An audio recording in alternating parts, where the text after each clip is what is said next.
welcome back to the channel, everyone. My name is Beluga, and today we have a very different video planned for you today. Now, this, I believe, is the criteria you can use to ascertain good, but mainly bad story writing. And when I say mainly bad story writing, I mean you can easily identify bad stories, and this could easily dismiss any fallacious or vacuous criticism. So this has taken me a lot of time to really, you'll see my opinions evolve somewhat in relative to this on the channel. I remember way back when, we actually just use Mikasa as an example, way back when, I believe in one of my first videos, one of my very first videos, was me talking about how Mikasa was a great character and how Mikasa is a plot device. Which I still believe, but differently. Then I move on, and I make a short later in that year, it goes to summertime, and I said that Mikasa is a bad character. Something like that. And then she's good for the story, but she's a bad character. And then we move on to 2023, and I say she's a great character, and then, because she fulfills her purpose and whatnot.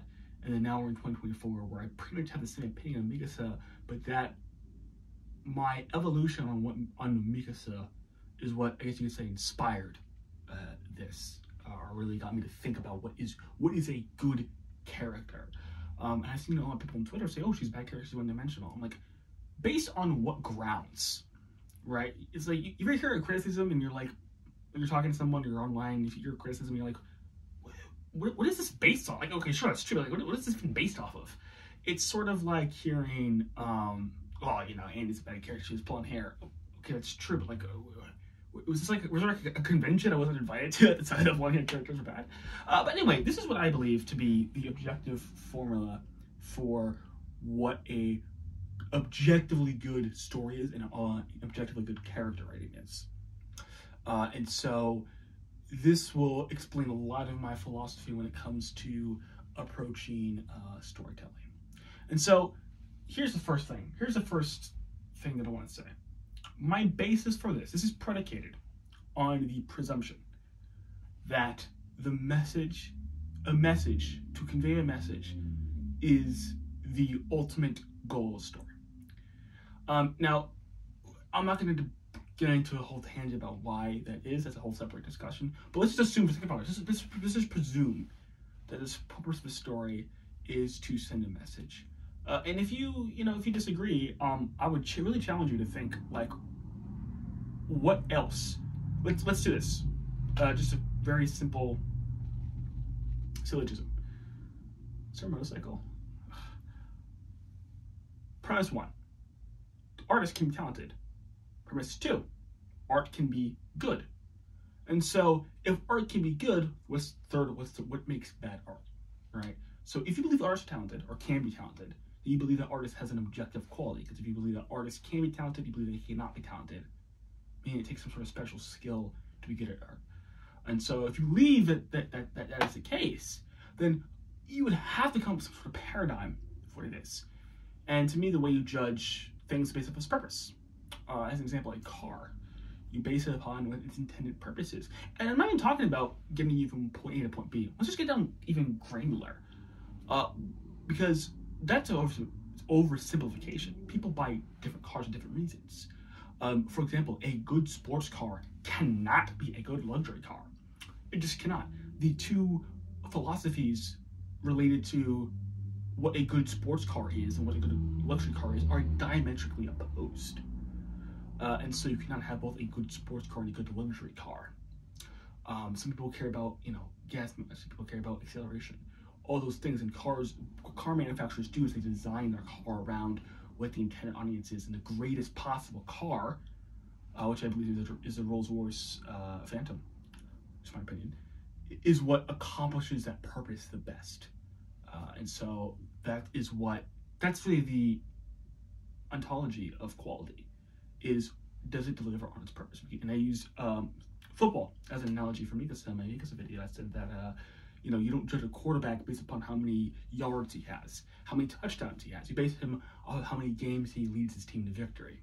right? And so when people say, well, Tom Brady had, 400 less yards than Matthew Stafford. Okay, but he still won the Super Bowl that year. Matthew Stafford did not. So Tom Brady's still a better quarterback. Anyway, so let's get into this. This is what I have, what I call Beluga's pyramid. And now it's a three-tiered pyramid. And it's ordered from what is in service to each what component of the story is in service to each other component of the story. It's also ordered to what the audience will interface with. It's kind of like trickle down. So the most ubiquitous thing, the most abundant thing in a story will be the characters. This is abbreviation for characters, by the way. Will be the characters. And then the plot will be second, and then the third must be the themes. But it's supposed to trickle down in a sense that the themes should always be a part of the plot subtly, and the plot should always subtly be a part of the characters. It should be part of the characters. And so when I say each part is in service to each other part, what do I mean by that? Well, here's what I mean. If you take any of these components of the pyramid, say, for example, what we talk about the most in online discourse is the characters, right? What makes a good character, right? Now, a lot of people say stuff like, oh, it's developments. Gabby's awesome. Layers. This is Aaron so awesome because he's a layered character. All this nonsense. Now, I wholly reject that notion, and I believe you reject that notion as well. I don't think that you think that one-dimensional characters or characters who don't develop are bad. There's plenty of characters who don't develop or are considered good. I think Levi's a great example. He doesn't develop much, but he's considered a great character. We get characters like Captain America as well. Maybe if you're not an MCU fan, you don't agree with that. But people who everyone has different media that they like. When a character who's not developed is a great character, and it's very simple characters that people like. And so I don't even believe that you believe that notion, but I thoroughly reject it.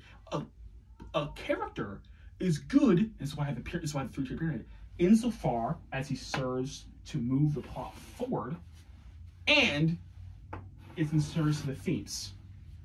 So let me just erase this so we don't get too confused. We're going to get along this more.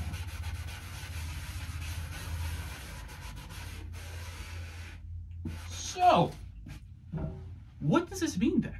This means that a character cannot be good in a vacuum. You cannot just judge a character and just ignore the rest of the pyramid. The character is good insofar as he serves what I just said. Say, for example, you have a character that is super, extremely complex. So many layers. But those layers do absolutely nothing to do with the plot. Have absolutely nothing to do with the themes. Let's say, for example, just a really simple example, you were making a story about, let's think, why, maybe a really, really simple story. Hold on, let's why bullying is bad. Let's do it. Right? Why bullying is bad. And the message is, bullying is bad because if you were bullied, you wouldn't like it. Okay, great. Let's move with that assumption. So that's the message of the story. So the plot. The plot is that we have a kid. He goes to school.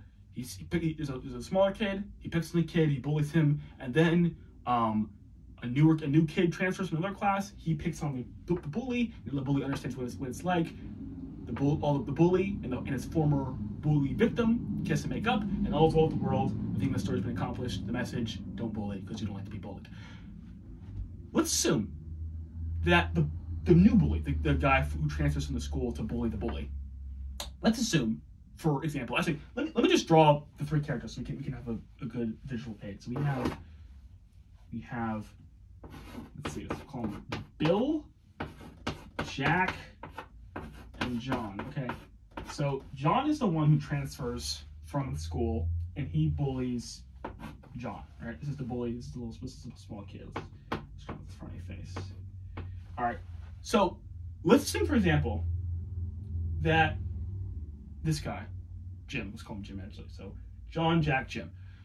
Jim, the school bully from the other school.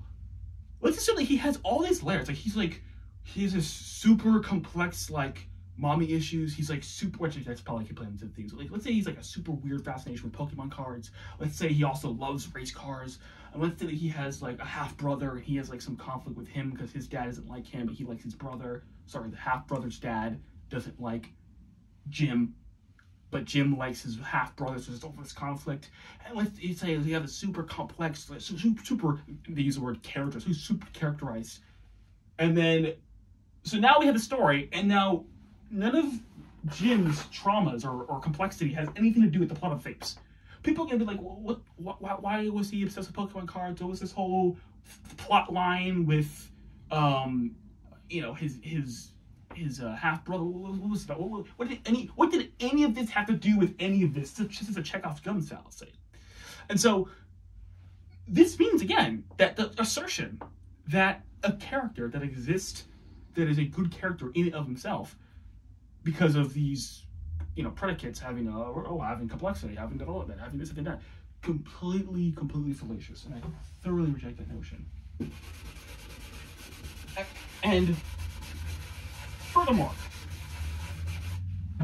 let's take a plot as an example. What is a good plot?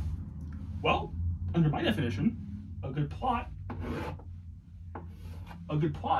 is a plot that serves to service the themes. Under my definition, under my pyramid, a plot is to serve as a complex allegory for a maxim or proverb or moral, whatever you want to call it. That's all a plot. That is all a plot's supposed to do.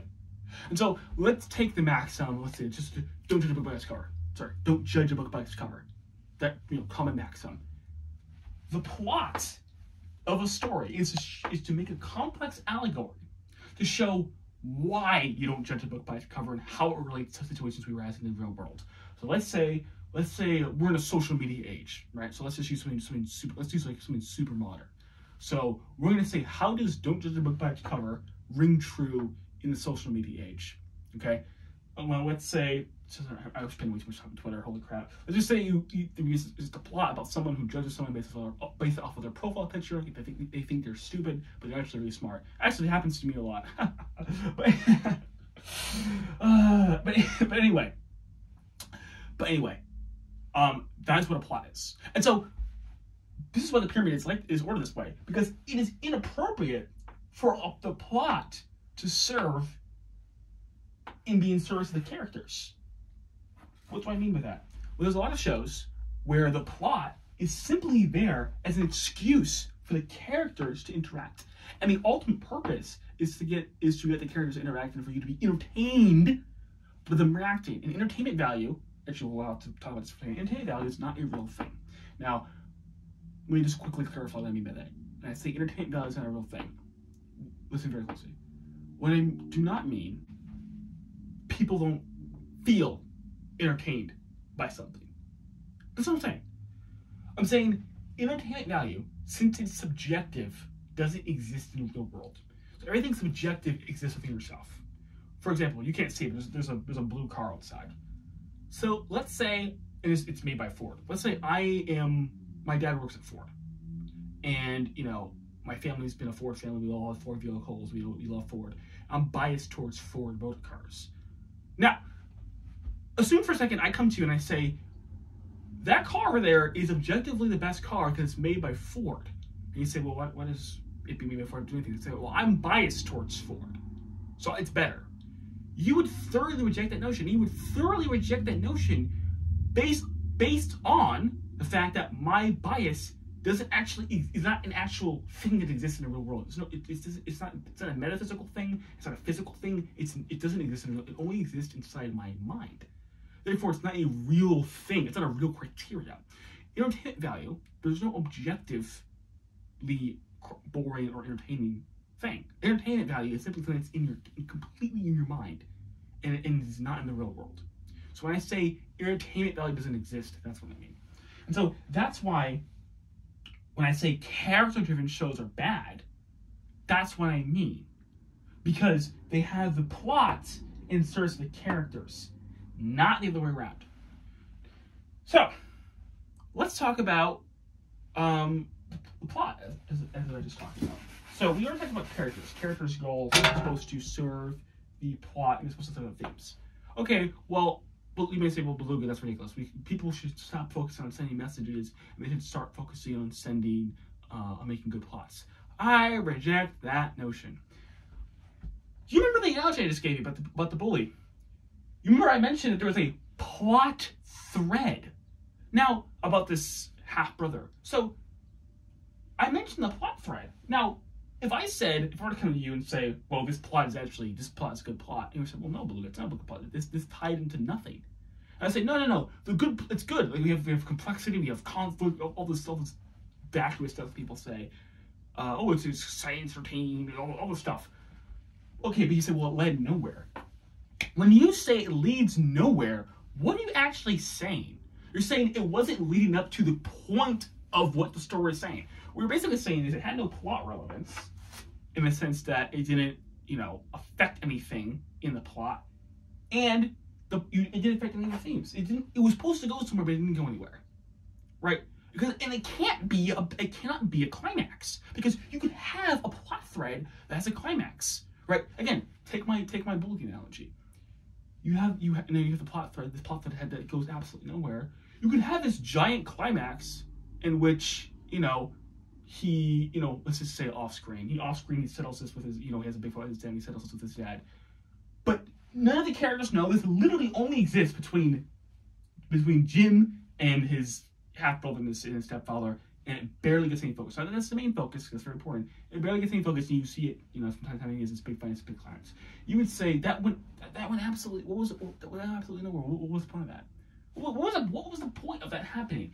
And what you are experiencing is, even though you say that, like, climax and stakes and all that stuff is important, you know instinctively that it's supposed to lead to a grander point, right? And so that is a relationship it's supposed to have, right? Plot is supposed to be in service of the themes. Now let's talk about themes. I see lots of people, especially when it comes, unfortunately, when it comes to Christian movies. One of the biggest criticisms they'll say is, they're trying to force a message down the throat. And now we're seeing the other side, where we're having people criticize woke movies, and they're saying, these woke movies are forcing messages down our throat. Okay, that is not a real criticism. That's actually not a criticism. That's actually a compliment. That's a compliment on the artist's part. Not that the movies can't be bad. It's just, if you're saying they're trying to put a message in it, all you're saying is the artist had intention when he was making the film. That's what you're saying. So, what do I mean by this? Well, ontologically, inherently, you cannot have a story that doesn't send a message unless all the characters are morally neutral. And if all the characters are morally neutral, guess what? You have no plot. So, if you have characters who are not all morally neutral, and there's an actual plot, then you will be inevitably sending a message. And again, this argument all the time with my friend Binger, Quick Binger, fellow YouTuber, fellow AOC scholar. I talk about Death Note. I say Death Note is horrible. I said the author had no intention. He literally said, and I hate this word, I just want to make good entertainment, the E word, okay, the word you should never say in regards to art or storytelling or anything like that. I just want to make good entertainment. He's like, oh, no, there is themes. Like, yes, I know there is themes. Of course there's themes. You could babble, a 3-year-old could babble a semi-incoherent story. It would still have themes. Because here's all themes are. So just like a plot is like a series of events that connect to lead to a certain point, all themes are rewards and penalties. That's all they are. That's all they are. You reward the people who follow your theme, and you punish the people who don't follow your theme. For example, let's take a very, very quick example. The Boy Who Cried Wolf, right? Now, that's a fable, so it's not like traditionally, it's different from storytelling, whatever. It's not, but whatever. The theme is, don't lie, because when you tell the truth, people won't believe you. So, the Boy Who Cried Wolf, he didn't follow this theme, and he got killed. All right, the wolf ended up eating him. So he was punished for not following the theme. If the author, this is where reading comprehension comes in, because if the author was trying to make a theme that was encouraging you to be honest, but then the Boy Who Cried Wolf kept getting rewarded for being dishonest, and the message of the story is saying you can be dishonest. And of course, this goes back to the plot, because the plot is supposed to be a complex allegory of how things work in the real world, which is one of the reasons why I don't make a distinction between fiction and reality sometimes. So you're saying, this is how this moral plays out in the real world. That's what the whole function of the plot is for, is to serve the allegory. So the allegory is this kid keeps, getting rewarded for being honest, and the theme of the story is it's okay to be dishonest. And so, when you are talking about a character, and I keep using, actually no, I'll use Aaron as an example. I'm sorry using me. We'll use Aaron as an example in a good sense. It's kind of cynical, but I get so sometimes angry when people say Aaron's a good character, or when people say, 131's peak fiction, but they hate 139. Now, I do that because they always say Aaron's a good character for a bad reason. Always. Almost without fail. The reason why Aaron's a good character is not because he's layered, right? It's not because he developed, right? The reason why he's a good character is because he's the main character. He embodies the theme of the story. The theme of the story, the main theme, is the value of contentment. And again, you could say whatever you want, right? There's many different ways to say the same thing. So don't think I'm trying to be like, oh, you're wrong if you don't exactly believe, value of contentment. This is what I believe. I'm not going to explain what that means, but let's just say it's value of contentment, right? For sake of argument. It's value of contentment. So the reason why he's the way he's a weird character is because of that. Now, and of course the self-bondage, which I guess we can all agree. Let's use self-bondage because something we can all agree on, something that's very ascertainable and easy to understand, accessible. Let's use self-bondage. So self-bondage. So the whole thing about being self-bonded and being self-sabotage, being a slave to yourself, whatever. Now the complexity and all that stuff comes from this, right? This theme. All the rumbling and the layers and the 4D motivations and the chess plan and the super cool scene where he manipulates Grisha, which I also hate people like that scene. I like it, but it's a long story. So all that comes incidentally of this, okay? Aaron being a complex character with all these motivation stuff is a byproduct of why he's actually good. The reason why Aaron's a good character is because he embodies the theme of the story. They may say, well, Beluga, this must mean that the main character will always be a good character in every film. Agreed. I completely agree with you. Yes. And that's why I say I put Mikasa as an S-tier character. And some people give me grief for it. They say, oh, how is Mikasa an S-tier character? You know why Mikasa is an S-tier character? Because love is a secondary theme. You can disagree with me. That's the truth. Okay, that's a separate conversation.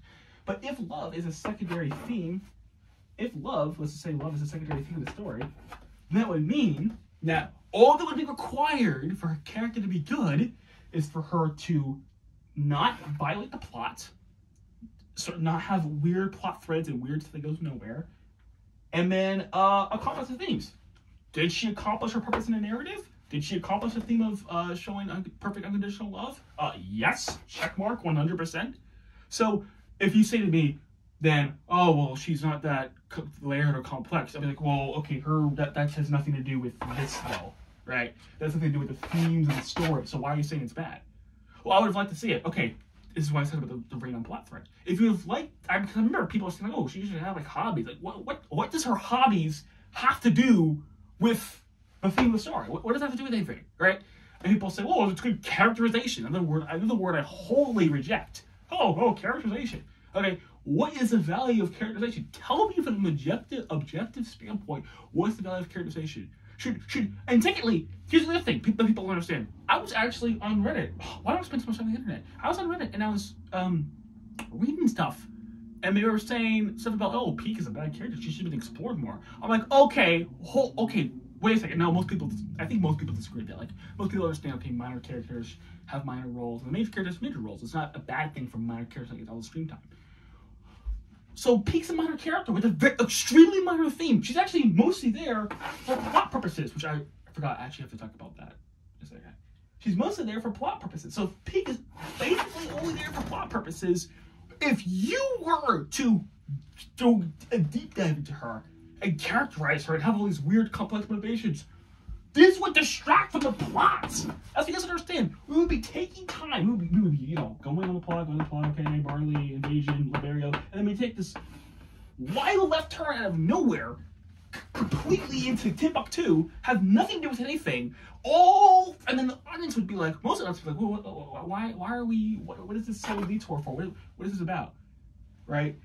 And the response would be from these people, well, Pig needs to be characterized. And so I hope that most people agree with me that like Pig did not need to have more characterizations or complexity. Like she's fine the way she is. I think most people, I hope and pray, most people agree with them. They probably do agree with that. I don't really hear people complain about Pig much, and even people in the Reddit thread were rocking them for it. But my point is to say instinctively, you know this is ridiculous.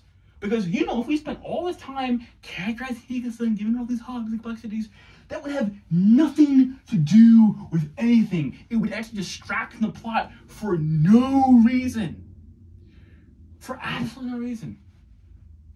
Everything a character has should be either in service of the plot or in service of the themes. Sorry, because everything, again, this is why it's a three-tiered, it's kind of getting messed up. That's why it's a three-tiered pyramid, because everything's supposed to flow from each other. So everything a character does should relate to the themes.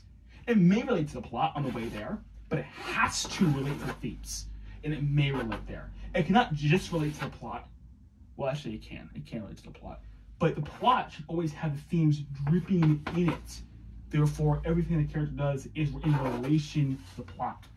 Everything. Every dialogue should be plot or theme orientated. Now, the final thing. I mean, this is getting like unreadable. The final thing I'll say. Actually, let's talk about plot devices first. That's why I say there's either no such thing as plot devices or all characters plot devices. What is a plot device, right? It's whatever you define the word as. There's no meaningful distinction because every character should service the plot. Every character should service the plot, and so when you say it's a plot device, you're implying they only have value in the plot, which is again literally cannot be the case because every character cannot be morally neutral, and so every character will have to serve a thematic purpose whether the author wants them to or not. And so it's just ridiculous to say, oh, this character's a plot device. Every character should be a plot device. Every character should not just be characterized for the sake of characterizing them. Now, one last thing that my pyramid lacks. When I draw this diagram, or when I have this diagram, I like to have applicability as the ground.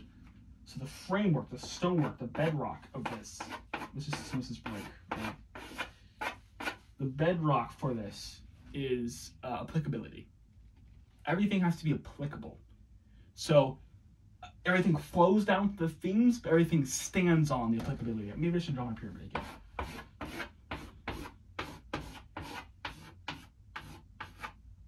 Okay, so this is a crude rendition pyramid. But everything stands on the ground of applicability. So the character should act in a realistic manner, because if they're not realistic, it's unapplicable to real life. The plot should be, it could be an allegory. It doesn't have to be realistic in the sense that we can have flying cars and dragons, but it has to be applicable in the metaphysical sense, as in the principles have to be applicable. And I know you're gonna hate this because I'm an AT fan, but like if someone, let's say, invaded someone's country and killed 250,000 people and killed their mom, that person shouldn't be just forgiven, when the extent that the offended party sees them, because it's not an applicable principle. And it did not happen in AOT. It did not happen with Anna. I don't want to hear it. I do not want to hear it. That did not happen. But if it were to happen, that would be an appropriate claim. It would be an appropriate claim based on the grounds of applicability. It's not applicable to real life in the metaphysical sense, not in the literal sense, right? Because again, a fire-breathing dragon should be an icon of something. This leads me to my last point. I think this will be my last point. It's kind of jumbled, but I hope you guys enjoyed it. Is that every character is supposed to be an icon. Every character is supposed to represent something. So let's take, Aaron. Aaron, you're not supposed to take Aaron for who he is. Aaron's supposed to be an icon of something. And all of his value, all of his quality gets derived from what his icon is. That's why you see me if you see me on Twitter, which I don't know if you probably would be on Twitter when you have my YouTube channel, which is infinitely better. You'll see me say people pervert me because of this icon. A lot of her fans will pervert her icon. What I mean by that is they're saying they're taking Negasa, a person who has an icon of unconditional love, and they're using it for something else, whatever nonsense it will be. This also happens with Aaron stance and whole A&R stuff. They're taking Aaron as a icon of self-sabotage, discontentment, embitterment, all this other stuff, and they're taking it as an icon of a savior, right? A warrior, a self-sacrificial person, a person who's maybe very flawed but does what he needs to be doing, what he needs to do. That's what they take Aaron as. And so that's not true. Aaron is supposed to represent something in this world. And when you judge characters, you always have to keep them in mind. What is their icon? What is their icon? What is their icon? Okay. So, that's the video. Hope you enjoyed. A little bit unorthodox, but I hope you enjoyed. Thank you for watching, and I'll see you in my next video.